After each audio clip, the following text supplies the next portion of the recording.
Shikamoo mzee. Wa alaikum salam. Fahmi? Haya, ulikuwa pale kutwa mzima. Maana unaona sija kuona. Nilikuwa nimetoka kidogo na marafiki zangu baada ya kutoka kazini. Siko sawa kidogo. Basi mwanangu, wewe unajua kama humu tuna babu yako ni mgonjwa na kila wakati anataka kushughulikiwa. Wewe umeenda kuondoka kutwa mzima hupo ndani au umeshachoka mwanangu? Hebu kaa hapo. Hebu niambie hasa mwanangu, una kitu gani hasa? Najifunza vitu vingi sana baba kutoka kwako. Na hata kwa walimu mbalimbali. Ya kwamba niridhike na kile kidogo ambacho nakipata. Lakini kinachoniumiza kichwa baba, wenzangu ambao nasoma nao, ambao nimecheza nao mtaani, wana maisha mazuri, wanafanya kazi nzuri. Yaani mimi nimekuwa ni kama msindikizaji tu kwenye maisha yao. Yaani kuna wakati mpaka nafikiria, Mungu nimemkosea nini mimi? Najitahidi baba kutembea kwenye misingi mizuri, na swali kwa wakati, na kesha misikitini na muomba Mwenyezi Mungu, lakini maisha bado yanazidi kuwa magumu kwangu.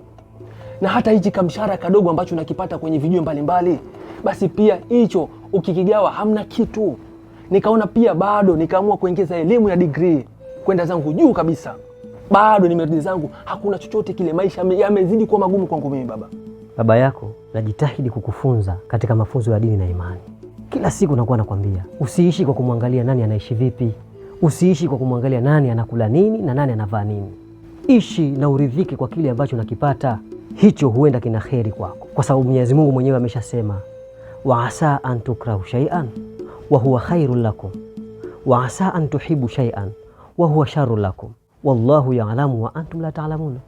Huenda ukakipenda kitu kikawa kina shari kwako, na huenda ukakichukia kitu kikawa kina kheri kwako. Kwa hiyo hii yote uione kwamba ni kheri kutoka kwa Allah.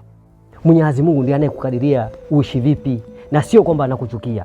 Hapana. Lakini hiyo ndio kheri yako. Sasa wewe unapoishi kwa kumwangalia nani anaishi vipi, nani anakula nini na nani anavaa nini, hapo utakosea. Na mimi najitahidi kila siku mwanangu kukufunza katika hayo mafunzo, lakini kichwa hakifahamu. Bado unaonekana kwa mtoto. Labda ukikua unaweza ukanifahamu. Kwa sasa unaweza usinifahamu. Akili yako iko kwenye kufanikiwa tu, na wala huwazi kama kufanikiwa kwako kunaweza kuleta madhara. Hilo huhusi. Lakini inshallah Mwenyezi Mungu atakufungua. Umenifahamu?